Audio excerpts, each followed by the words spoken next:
नमस्कार मंडळी. आजच्या भागात तुमच्या सर्वांचं सहर्ष स्वागत. आज की नाही आपण एका तिथीबद्दल थोडंसं जाणून घेणार आहोत. गेल्या शनिवारी जी साजरी केली गेली स्कंद षष्ठी, ते दर महिन्याला आणि कार्तिक महिन्यात मोठी अशी साजरी केली जाते. त्या तिथीबद्दल माहिती सांगणारा आणि त्या तिथीबद्दल जरा विशेष आणखीन काय आहे हे सांगणारा असा लेख 18 जून 2026ला प्रसिद्ध झाला होता.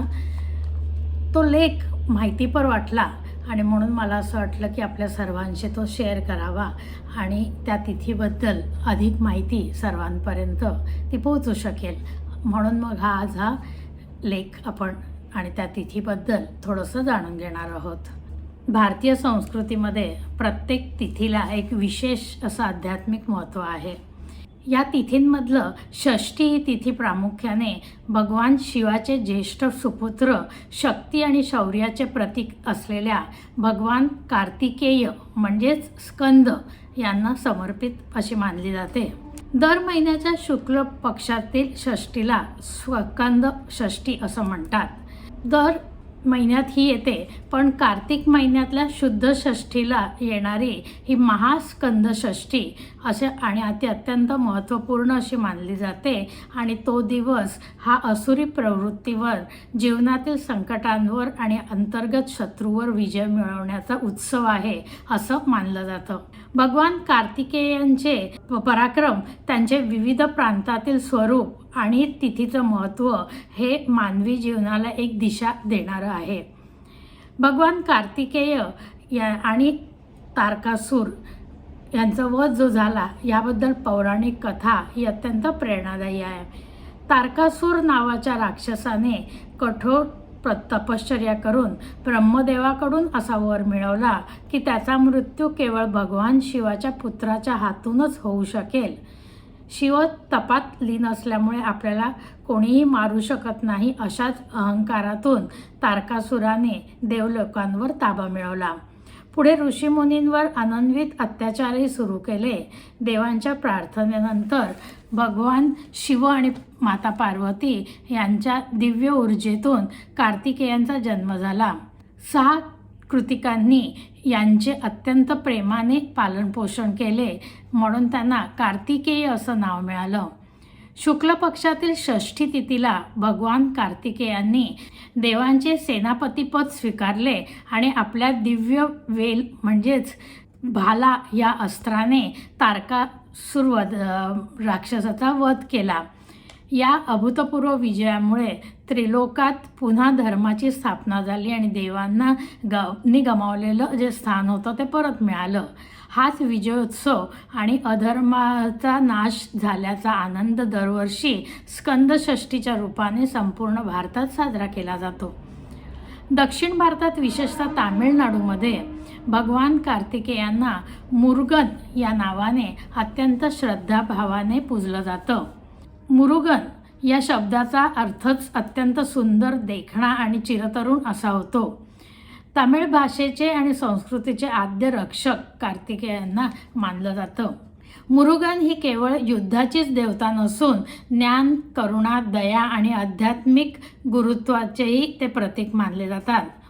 त्यांच्या हातातील वेल हा मानवी बुद्धीचे आणि एकाग्रतेचे दर्शन घडवतो.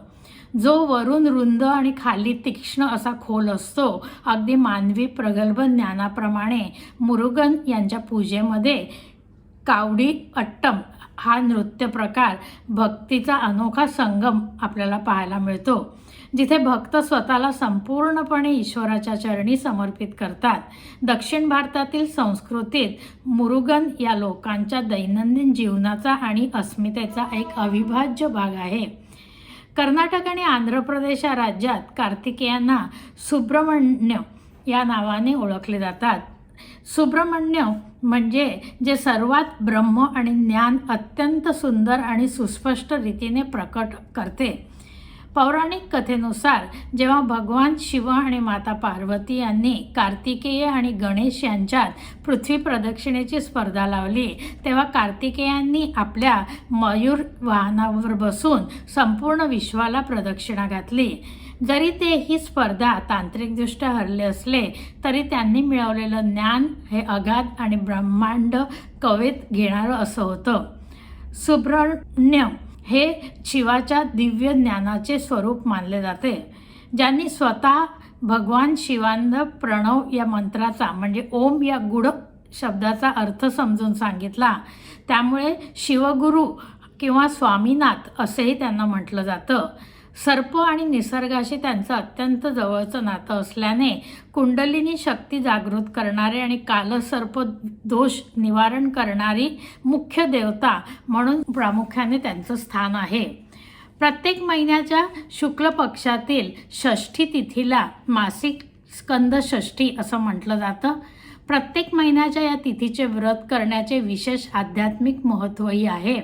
मानवी जीवनात येणारे मानसिक ताणतणाव, अंतर्गत शत्रू म्हणजे काम, क्रोध, लोभ, मोह, मद, मत्सर आणि बाह्य संकट यांच्याशी लढण्याची आत्मिक शक्ती ही मासिक षष्ठीच्या व्रतातून मिळते असा विश्वास आहे. कार्तिक महिन्यात शुक्ल पक्षातील षष्ठीला महास्कंद षष्ठी किंवा कुमार षष्ठी असंही म्हटलं जातं, जी वर्षातील सर्वात मोठी तिथी मानली जाते आणि भगवान कार्तिकेयांच्या प्रकट होण्याचा तारकासूर वधाचा मुख्य दिवस असल्यामुळे या दिवशी केली जाणारी पूजा ही अत्यंत विशेष आणि भव्य स्वरूपाची असते. महास्कंद षष्ठीला दक्षिण भारतातील मुरुगन मंदिरामध्ये 6 दिवसांचा स्कंद षष्ठी कवायचम या भव्य उत्सव साजरा केला जातो, ज्याची सांगता या षष्ठीच्या तिथीला महाअभिषेकाने केली जाते. भगवान कार्तिकेय, मुरुगन किंवा सुब्रह्मण्य या वेगवेगळ्या नावांनी आणि वेगवेगळ्या रूपांनी नटलेले हे ईश्वर तत्व आपल्या जीवनातील संघर्षाला आत्मविश्वासाने सामोरे जाण्याची प्रेरणा नक्कीच देते. मासिक षष्ठीच्या निमित्ताने उपासनेने मनाला कमालीची स्थिरता आणि मानसिक बळ मिळतं, तर कार्तिक महाषष्ठीच्या विशेष पूजेने जीवनात समृद्धी, तेज आणि शौर्य येते. निसर्ग, ज्ञान, भक्ती आणि शक्ती यांचा हा अपूर्व असा संगम प्रत्येकाच्या जीवनातील अज्ञानाचा अंधार दूर करून प्रगतीचा आणि प्रकाशाचा मार्ग दाखवत असतो. तर असे हे स्कंद षष्ठी आणि महास्कंद षष्ठी अशा या तिथ्या आणि त्यांचं थोडं महत्त्व या लेखात त्यांनी स्पष्ट करून सांगितलेलं आहे. त्यामुळे एकूणच संकट विनाशिनी स्कंद षष्ठी असं आपल्याला म्हणता येईल.